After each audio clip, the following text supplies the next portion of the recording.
Hello there, you beautiful people, and welcome to the world of variables. Variables are an incredibly useful concept in programming, and they help us store information in our code and generally just make programming a whole lot simpler and a lot more fun. So making sure you understand what variables are is going to open up a whole world of possibilities to you. So let's get cracking, shall we?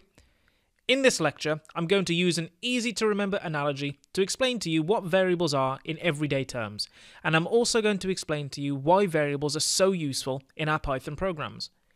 After you've gotten the fundamental understanding down of what variables are, we're going to jump right in and create a few variables of our own to see how they work in real-life practice.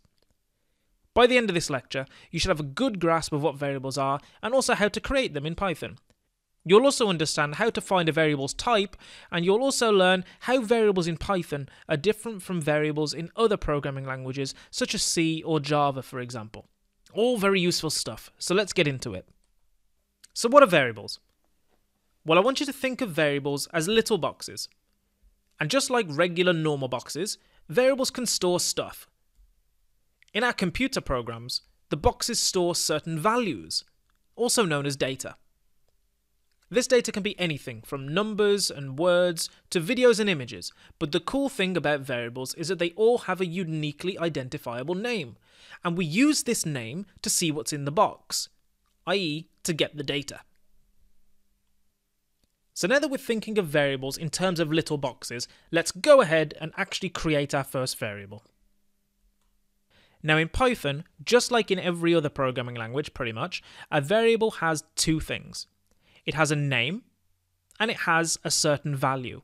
So if you think of a variable in terms of a box, the name is the name or the text you write on the outside of the box, and the value is what you put inside it. Okay, now the first thing we need to give is our variable a name. So for this instance, let's just call it number, and all we have to do is just type in the name there. Now to put a value inside that box, we need to assign the variable a certain value. Okay, so the way that we assign a value is to use the assignment operator. Makes sense, right? Now it sounds really fancy, but the assignment operator in Python is simply just an equals sign. And now let's say we wanted to assign the variable called number the value of 1. What we would do is we'd type the number 1.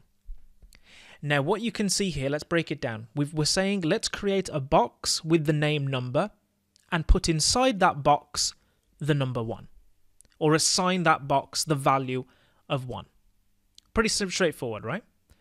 Now what makes this useful is that when I hit enter, you can see that we've gone to another line, as you can see by these 3 chevrons, these 3 arrows here. What has happened is, whenever I type number into the shell or into our program and press enter, we get back the number 1.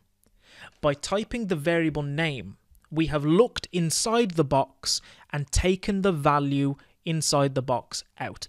This allows us to store the value for later in a very convenient and easy to remember way, and that's what makes variables so powerful. Now there's something very important that you need to keep in mind when working with variables in Python, and that's that the variable names are case sensitive. So for example, like here when we type number in all lowercase, that worked. Okay, we got our value 1 back because we defined it all lowercase up here. But if I tried to type number all uppercase and press enter, we see that we get what's called a name error, saying number not defined. And what that means is Python basically couldn't find a variable with the name number in uppercase because we never defined it with that name in that case. So when you use variables in the future, just make sure you spell them exactly the way that you define them, because this trips everyone up once in a while. Okay. And another thing to bear in mind is that in Python, variables are dynamically typed, or Python is a dynamically typed language. Now, what the hell does that mean? So let me just break it down. Each variable can have a certain type, and you can find that by using what's called the type function. So if I type type and number, it'll tell me it is an int or an integer, which is just a fancy word for a number, okay? Because it holds the word, it holds a number variable type. Now, when I say the Python is dynamically typed, that means the type of our variables can change. Now, this is different to other programming languages like Java and C, which are statically typed. In those languages, you have to say what type of data this variable is going to take when you define it.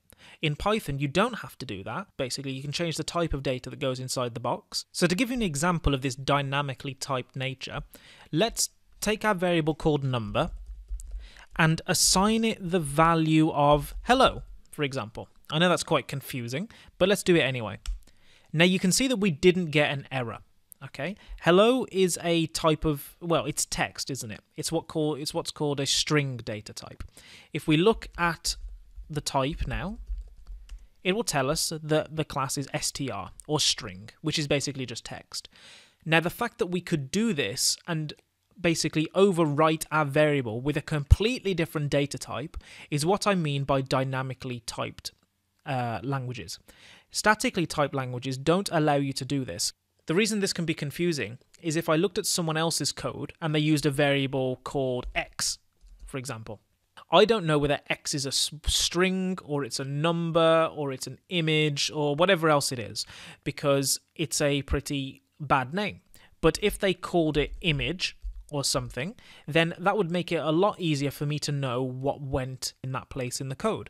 So by making sure that your variables have good names, you're going to basically get the best of both worlds. You're going to be able to take advantage of Python's dynamically typed nature, and you're going to avoid the drawbacks of having confusing, ambiguous code.